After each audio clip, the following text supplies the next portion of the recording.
Now for round two of Coffee Talk, maybe coffee itself on your grocery list. That grocery list, though, as we all know, is costing more these days. Is that enough, though, for you to change the way that you shop or you eat? Yes.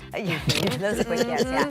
A recent Yahoo News poll found that 87% of Americans believe grocery prices are just too high. And while I would love to meet the 13% who say, nah, it's fine, I don't mind, most shoppers are getting creative because they simply can't afford the rising prices.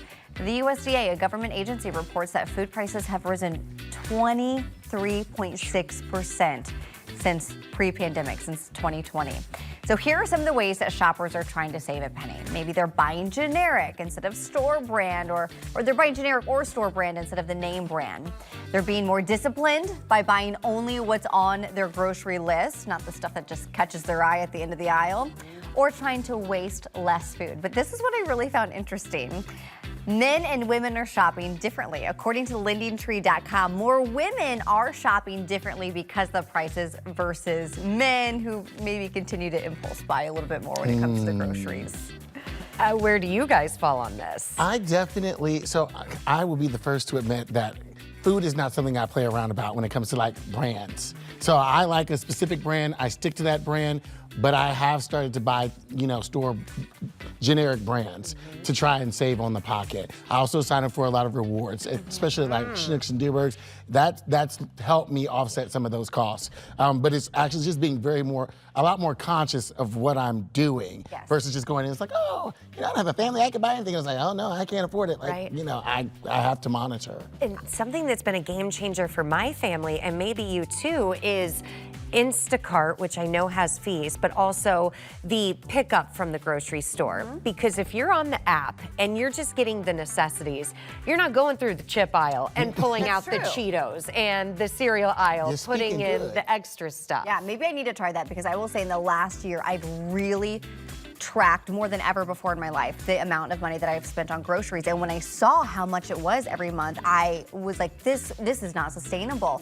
But I've tried different approaches. I've tried to shop more often, buy less, but buy more often. So you're using all the food and just like you can buy more fresh stuff. That didn't work. Then I tried shopping less often and buying more in bulk. That didn't work. It was still adding up to the same amount. So I haven't figured out the best system yet. Yeah. But I know something has to change. It does. I did order a couple of weeks ago. If you came here, you saw my big HelloFresh boxes. I tried them to if I could just tailor it, and these meals were already cooked. Yeah. I might be okay. But that is expensive. It is. I was like, see you next month. Yes. If you have an answer, let us know. Please. My mom's about to do a Walmart run right after the show, and I said, oh, that's gonna cost. Yeah. Yeah. Oh my gosh.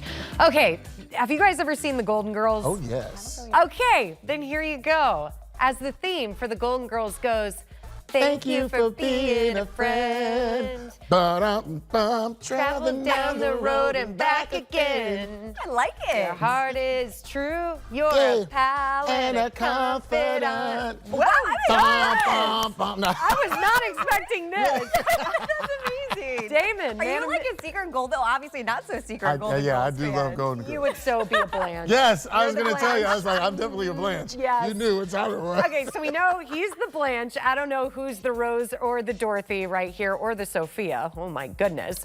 But we are friends. And we could probably be a better friend. And if you want to be a better friend to your own friends, we do have a few things that you can do today to improve your friendships. One of them is watching a rerun of The Golden Girls. Yes. That'll help. But other things, the list comes to us from MSN. Here are a few. First off, just pay attention. Be the first to be supportive and positive. Make a call instead of just texting. Don't keep score. Ooh.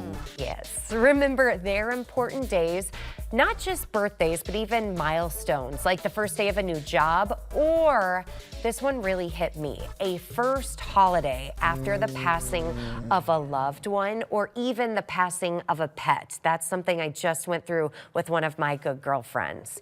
Also, stay curious about your friends. Offer help when you can, and if you are lucky enough to live close to them, share meals together. That's good. Those are good. That's actually really good. Laura, you were so good at remembering the milestones, not only the birthdays, but just the life events. I think that says a lot.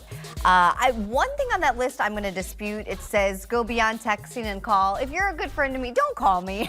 Really? No. I we do talked well. Yes, about I'm a this, caller. I'm a I'd love to caller, too. call. Don't call me. So